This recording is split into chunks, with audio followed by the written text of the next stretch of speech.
योग वशिष्ठ महारामायण सुनते रहने के लिए हमारे चैनल को सब्सक्राइब करें और बेल आइकन जरूर दबाएं।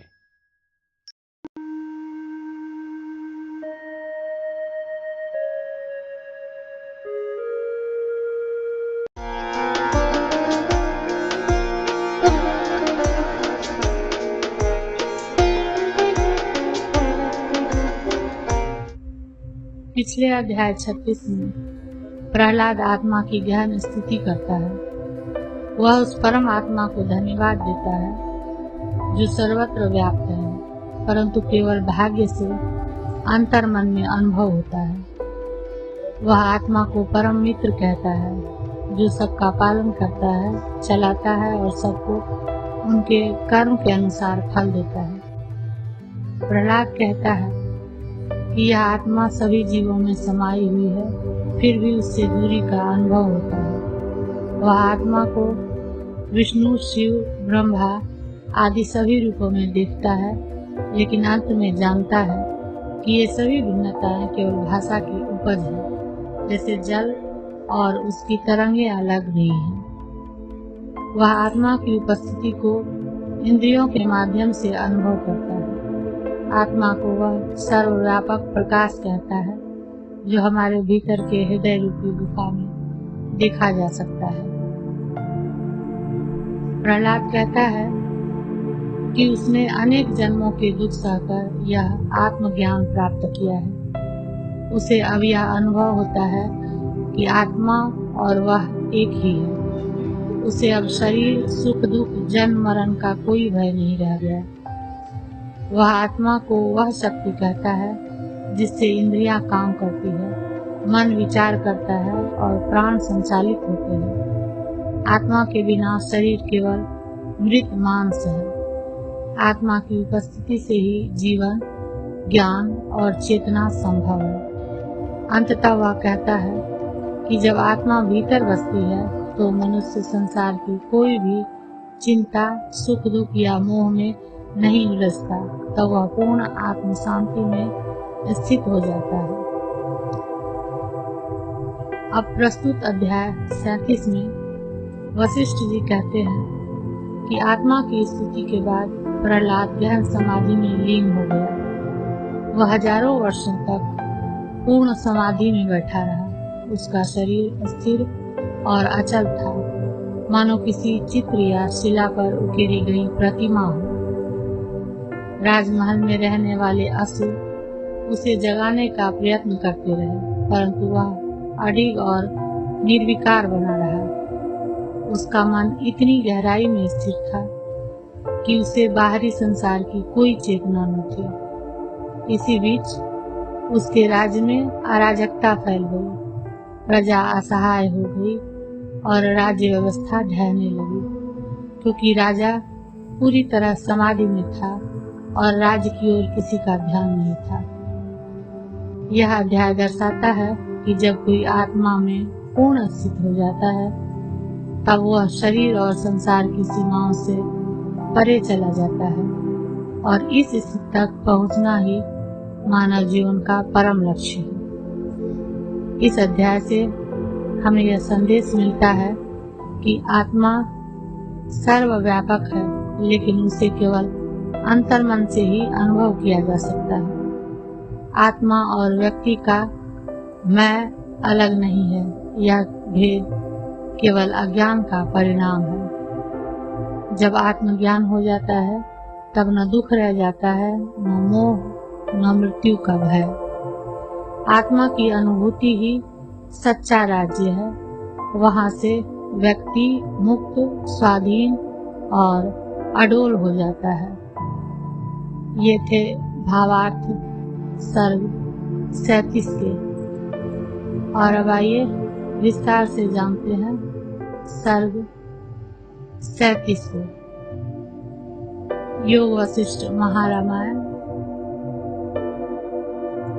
उपशम प्रकरण सर्ग 37। प्रहलाद के पुनः समाधिस्थ होने पर नायक रहित अतएव दस्युओं द्वारा छत विच्छत दानव नगर की दुर्दशा का वर्णन। श्री वशिष्ठ जी ने कहा, हे वत्स श्री रामचंद्र जी, शत्रुनाशक प्रहलाद पूर्वोक्त आत्मा का चिंतन करते करते निर्विकल्प परमानंद पूर्ण समाधि को प्राप्त हो गया। निर्विकल्प समाधि में स्थित स्वरूप साम्राज्य को प्राप्त प्रहलाद चित्रलिखित की तरह निश्चल अतएव पर्वत से गढ़कर बनाया हुआ सा शोभित हुआ। अपने घर में समाधि में स्थित हो रहे प्रहलाद का भुवन के बीच में स्थित मेरु की तरह बहुत समय बीत गया। असुर श्रेष्ठों द्वारा जगाने पर भी वह महामति, जैसे बहुत सेक करने पर भी अकाल में बीज से अंकुर नहीं निकलता, वैसे ही समाधि से विचलित नहीं हुआ। इस प्रकार पत्थर पर गड़े हुए सूर्य के समान निश्चल ब्रह्म स्वरूप वह शांत असुरपुर में 1000 वर्ष तक बाह्य दृष्टि शून्य होकर स्थित रहा। उस भूमा की दशा में अत्यंत परिणति में प्रहलाद, जिसमें आनंद का लेस नहीं और परमात्मा का आभास नहीं, ऐसी मरणावस्था को प्राप्त हुआ सा लोगों को प्रतीत हुआ। तदंतर इस बीच में वह पाताल मंडल अराजक और प्रबल मत्स्य न्याय से बलवान स्वजातीय और विजातियों द्वारा दुर्बलों के तिरस्कार वध आदि से पीड़ित हुआ।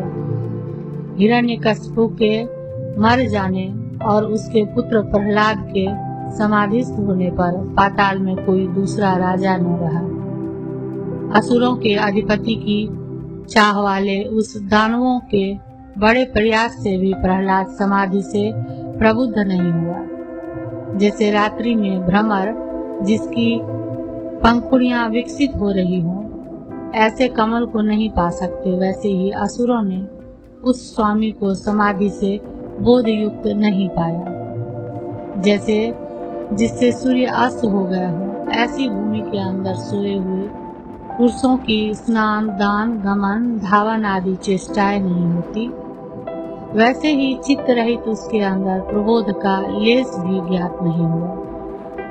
तदंतर पहले भयभीत हुए निर्बल दैत्यों के अपने अभीष्ट देशों को चले जाने पर और बलवान दैत्यों के दस्युओं की भांति अराजक नगर में यथेच्छ लूटपाट व्यवहार करने पर उक्त अराजकता से सारा पाताल चिरकाल तक बलवानों द्वारा दुर्बलों के उत्पीड़न रूप मत्स्य न्याय से अस्त व्यस्त और मर्यादा रहित हो गया। मत्स्य न्याय का ही उत्पादन करते हैं। उसमें बलवानों द्वारा दुर्बलों के नगर छीने गए थे। मर्यादा या क्रम का कहीं नाम निशान न था। वनिताएं सब लोगों से पीड़ित थी। नगर का मध्य भाग खंडहर में परिणत हो गया था। सब पुरुष प्रलाप और रोदन से आक्रांत थे। परस्पर एक दूसरे के वस्त्र हरते थे। बगीचे और नगर के वृक्ष ढह गए थे। व्यर्थ अनर्थों से सारा पाताल पीड़ित था। सब के सब असुर चिंताग्रस्त थे। अन्न, फल और बंधु बांधवों का अभाव हो गया था। अनवसर के उत्पात से सारा पाताल विवश था।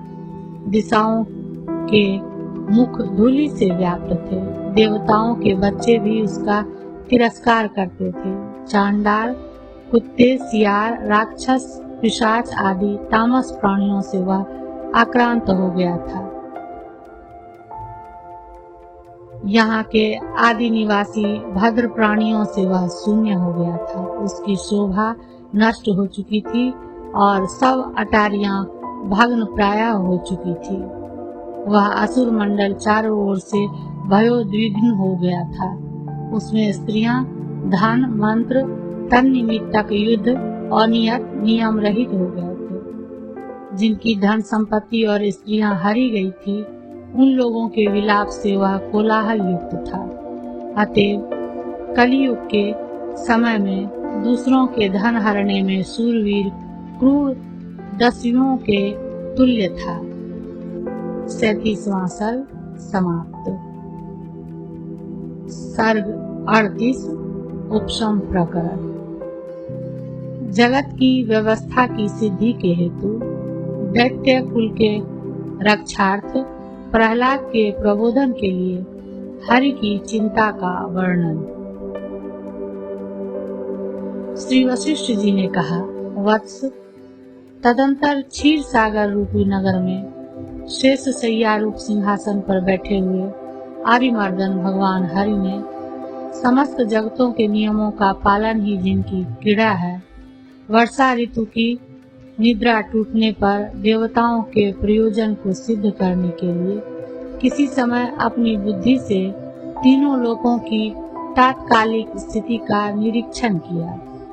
वे स्वर्ग का अवलोकन कर, भूलोक के निवासियों के शुभाशुभ आचरण का अवलोकन कर अपने मन से दैत्यों द्वारा पालित पाताल में शीघ्र गए, यानी उन्होंने अपने मन से पाताल की स्थिति का निरीक्षण किया। पाताल में दानवराज प्रहलाद के निश्चल समाधि में स्थित होने पर इंद्र के नगरभूत स्वर्ग में संपत्ति को अतिवृद्धि को प्राप्त हुई देखकर पहले क्षीर सागर में सोए हुए तदंतर जागकर शेष सैया पर स्थित वहां पर भी पद्मासन लगाकर बैठे हुए, हाथ में शंख चक्र और गदा धारण किए हुए भगवान विष्णु के मन ने त्रिलोक रूपी कमल के महाभ्रमर रूपी अपने दैदीप्यमान शरीर से यह विचार किया। प्रहलाद के समाधि से, साम्राज्य में विश्रांत होने से और पाताल के नायक रहित होने पर यह सृष्टि प्रायः दैत्य शून्य हो गई है। यह कम कष्ट की बात नहीं है। दैत्यों के न रहने पर प्रतिस्पर्धा से रहित पद को प्राप्त हुए देववृंद जैसे अनावृष्टि के समय में नदी सूख जाती है, वैसे ही राग द्वेष रहित हो जाएंगे। जैसे जल से रहित लता शुष्कता को प्राप्त होती है, वैसे ही अभिमान शून्य होने के कारण स्वर्ग सुख से विमुख देवता राग द्वेष के अभाव रूप सम से, शीत उष्ण आदि द्वंद्वों के उपद्रव से रहित मोक्ष नामक उस परम पद को प्राप्त होंगे। देववृंद के शांति को प्राप्त होने पर मुक्तेश्च विभ्यतो देवा मोहे नापिद धुनर नराम तस्मादेशां तन्न प्रियं यदे तन मनुष्या विद्यो तस्मादेते सुरा विघ्न माचरन्ति शपन्ति च। मनुष्यों की मुक्ति से भयभीत देवता उन्हें मोह से आच्छन्न करते हैं, इसलिए देवताओं को यह प्रिय नहीं है कि मनुष्य ज्ञानी हो। वे मनुष्यों के मुक्ति मार्ग में विघ्न डालते हैं और उन्हें शाप देते हैं। प्रमादिनो बहिश्चित्ता पिशुना कलहोत्सुकाः सन्यासिनो अपि दृश्यन्ते देव संदूषिताशयाः। सन्यासी भी आलसी, विषय वासनायुक्त, चुगलखोर, झगड़ालू देखे जाते हैं, क्योंकि उनका मन देवताओं द्वारा दूषित रहता है। इत्यादि श्रुति स्मृति वार्तिक आदि से सिद्ध मनुष्यों की देव दूषित चित्तता की असिद्धि से मनुष्यों में भी शम आदि की प्राप्ति होने से पृथ्वी में सब यज्ञ आदि क्रियाएं देवत्व रूप फल से रहित होकर उच्छेद को प्राप्त होंगी, इसमें कोई संदेह नहीं है। यज्ञ आदि क्रियाओं के उच्छिन्न होने पर कर्म भूमि व्यर्थ हो जाएंगी और कर्म के व्यर्थ होने पर संसार का उच्छेद हो जाएगा। कर्म का उच्छेद हो, इससे आपकी क्या क्षति होगी, ऐसा कोई कहे तो इस पर कहते हैं, प्रलय पर्यंत रहने वाले तीनों भुवन जिनका मैंने निर्माण किया है, अकाल में ही जैसे धूप में हिमकण नष्ट हो जाता है, वैसे ही नाश को प्राप्त हो जाएंगे। इस प्रकार इन जगतों के विलीन होकर नष्ट होने पर अपनी लीला का नाश करने वाले मुझसे क्या उचित किया गया, अर्थात कुछ भी नहीं।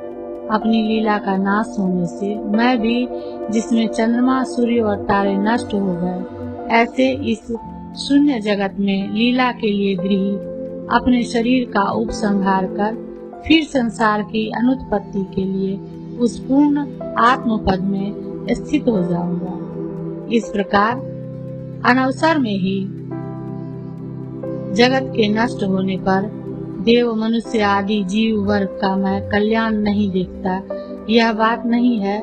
मैं कल्याण देखता ही हूँ, क्योंकि वैराग्यात प्रकृतो लयः, इस स्मृति के अनुसार प्रकृति में लय होने पर सुसुप्ति की तरह सर्व दुख निवृत्ति रूप श्रेय की सिद्धि है।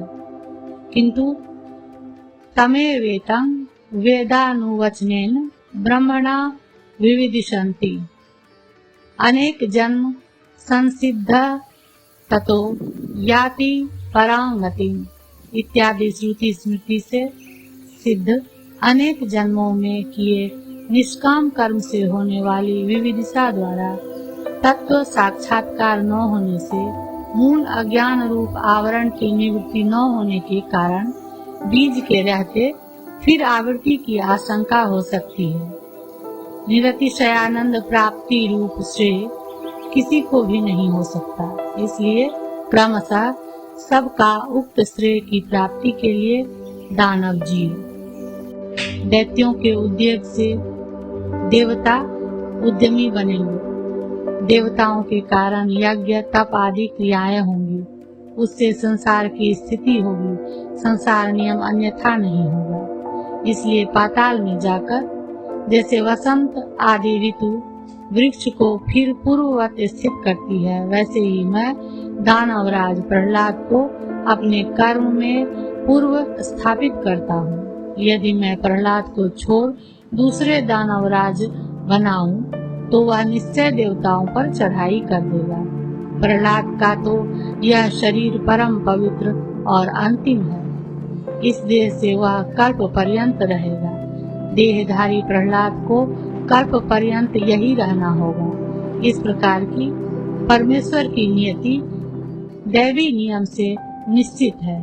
इसलिए जैसे गरज रहा मेघ पर्वत नदी के तट पर सोए हुए मयूर को जगाता है, वैसे ही पाताल में जाकर दैत्यराज प्रहलाद को ही जगाता हूँ। जैसे मन की चेष्टा से रहित मणि अपने में सन्निहित वस्तु के प्रतिबिंब को धारण करती है, वैसे ही जीवन मुक्तों की अनासक्ति रूप समाधि में स्थित प्रहलाद दानवाधिपत्य को ग्रहण करो। इस प्रकार सुर और असुरों के साथ यह सृष्टि नष्ट नहीं होगी तथा सुर और असुरों का द्वंद्व युद्ध होगा। यद्यपि स्रष्टव्य जगत के सृष्टि और संहार ये दोनों मेरे लिए समान ही है, तथापि यह पूर्वोक्त सृष्टि के अनुसार हो, अन्य से मेरा क्या मतलब है। यदि कोई शंका करे योग निद्रा द्वारा स्वरूप सुख गमन का त्याग कर दैत्यपुर गमन आपके लिए उचित नहीं है, तो इस पर कहते हैं आसक्ति के अभाव से जो गमन आदि प्रयत्न है वह योग गमन ही है, वह अन्य और गमन नहीं है। क्योंकि योग निद्रा से प्राप्त होने वाला जो सुख है वह गमन यत्न की उत्पत्ति और अनुत्पत्ति में समान है और गमन प्रयत्न आदि की स्थिति और नाश में समान है। इसलिए मैं पाताल में जाता हूँ और असुर राज प्रहलाद को जगाता हूँ। चलता हुआ भी मैं निश्चलता को ही प्राप्त होता हूँ, कारण कि मैं आगे के समान संसार लीला नहीं करता। हम मर्यादा रहित दस्युओं के अनाचार से भयानक पाताल में जाकर जैसे सूर्य कमल को विकसित करता है, वैसे ही प्रहलाद को समाधि से जगाते हैं। उससे संपूर्ण जगत को पूर्वोक्त रीति से स्थिरता को प्राप्त करते हैं, जैसे कि वर्षा ऋतु चंचल मेघ राशि को पर्वत पर स्थिर करती है। 48वां सर्ग समाप्त।